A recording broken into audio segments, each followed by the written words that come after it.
Gift తీసుకోలేదు. ఎవరన్నా gift ఇస్తే టక్కన తీసేసుకుంటారు కదా. మరి చిన్నప్పటి నుంచి పెంచిన మహారాణి అంత ప్రేమగా ఒక మంచి గుడ్ న్యూస్ చెప్పిన తర్వాత గిఫ్ట్ ఇస్తే ఎందుకు తీసుకోలేదు? ఎందుకంటే ఇక్కడ కైకేయికి తను చెప్పాలనుకున్న, కైకేయికి తన మనసులో ఉన్నటువంటి విషయాన్ని నూరిపోయాలి అనేటువంటి సంగతి వేరే ఉంది కాబట్టి గిఫ్ట్ తీసుకుంటే కుదరదు కాబట్టి తీసుకోలేదు.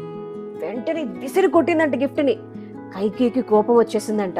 నన్ను చిన్నప్పటి నుంచి నువ్వు ఎంత ప్రేమగా పెంచితే మాత్రం నేను ఎంతో ఇష్టంగా ఇచ్చినటువంటి గిఫ్ట్ని ఇట్లా నేలపాలు చేస్తావా నువ్వు, నీకు ఎంత ధైర్యం అని చెప్పి కోపడిపోతుంటే, పిచ్చిదానా అక్కడ జరుగుతున్నది నీకు అర్థం కావట్లేదు అని చెప్పి మందర చెప్పిందంట.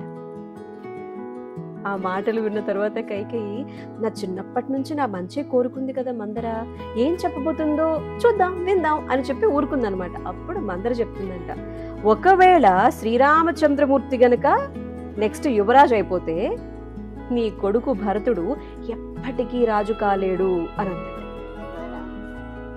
కైకేయి కొడుకు భరతుడు ఇంకెప్పటికీ రాజు కాలేడు అంది. అవును కదా అని ఆలోచించి, చిచ్చిచ్చి తప్పు మందర, నువ్వు తప్పుగా ఆలోచిస్తున్నావు. ఇప్పుడు తను యువరాజు అవుతాడు, ఆ తర్వాత నా కొడుకు పరిపాలిస్తాడు, అందులో తప్పే ఉంది అంటే, ఓ పిచ్చిదానా ఇంకా నీకు అర్థం కావటం లేదు. ఒకవేళ శ్రీరామచంద్రమూర్తి గనక నువ్వు అనుకున్నట్టు యువరాజు అయితే గనక పట్టాభిషేకం జరిగిపోయిన తర్వాత ఆయన పరిపాలిస్తాడు, ఆయన పరిపాలించిన తర్వాత వాళ్ళ కొడుకులు వస్తారు రాజు అవడానికి.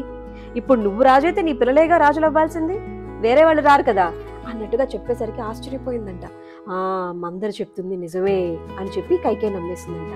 రాముడు ఎంత చక్కగా ప్లాన్ చేశాడంటే, భరతుడు శత్రుఘ్నుడు ఇక్కడ లేనప్పుడు వాళ్ళ నాన్న దశరథ మహారాజు గారికి, నాన్న నేను నెక్స్ట్ యువరాజును అయిపోతాను అని చెప్తే, కొడుకు మాట జవదాటని శ్రీరామచంద్రమూర్తి అంటే ఎంతో ఇష్టపడిపోయేటువంటి ఆ దశరథ మహారాజు సరే అని చెప్పి ముహూర్తం పెట్టేశాడు, పట్టాభిషేకం చేయించేస్తున్నాడు, నువ్వు నేను పిచ్చోళ్ళలా చూస్తున్నావు ఈ కార్యక్రమాన్ని అనంటే, అలా ఎలా అన్నదంట.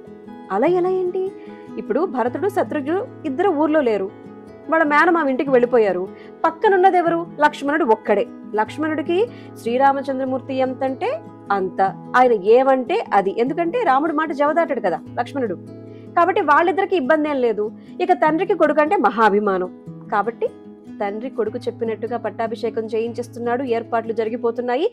చాలా తెలివిగా శ్రీరామచంద్రమూర్తి చేసినటువంటి పని ఏంటంటే, ఆల్రెడీ ప్రజలందరినీ కూడా తన గుప్పిట్లో పెట్టుకున్నాడు. రాముడు కనిపిస్తే చాలు ప్రజలందరూ రామ రామ రామ అని అంటూ ఉండేలాగా మొత్తానికి తను గుప్పెట్లో పెట్టుకున్నాడు. ఇంకేం కావాలి రాజు అవ్వడానికి? అందుకే యువరాజు పట్టాభిషేకం అద్భుతంగా జరిగిపోతుంది. నీకు తెలుసా, ఇప్పుడు గనక నువ్వు పూనుకోకపోతే జీవితంలో నువ్వు రాజమాతవి కాలేవు, నీ కొడుకు రాజు కాలేడు, మర్చిపో, నీకున్న కళ, నువ్వు కన్న కళ మర్చిపో అని చెప్పేసరికి మందర మాటలకి ఆశ్చర్యపోయిందంట కైకేయి.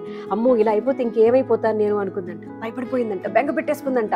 తన కొడుకుని ఎలాగైనా కూడా యువరాజు పట్టాభిషిక్తుని చెయ్యాలి అని చెప్పి కంకణం కట్టుకుంది. కన్న తల్లి అనుకుంటే కొడుకు విషయంలో ఏమన్నా జరిగి తీరుతుంది కదా. మరి ఇక్కడ కైకేయి ఏం చేసింది? భరతుని పట్టాభిషేకం ఎలా జరిపించాలనుకుంది, దానికోసం ఆవిడ వేసినటువంటి మాస్టర్ ప్లాన్ ఏమిటి తెలుసుకోవాలంటే నెక్స్ట్ స్టోరీలోకి వెళ్ళాలి. మరి ఇంకో కథ నేను నీకు చెప్పాలంటే ఏం చేయాలి? Like, share, comment and subscribe చేయాలి. నువ్వు నేను ఒకటికి. బాయ్.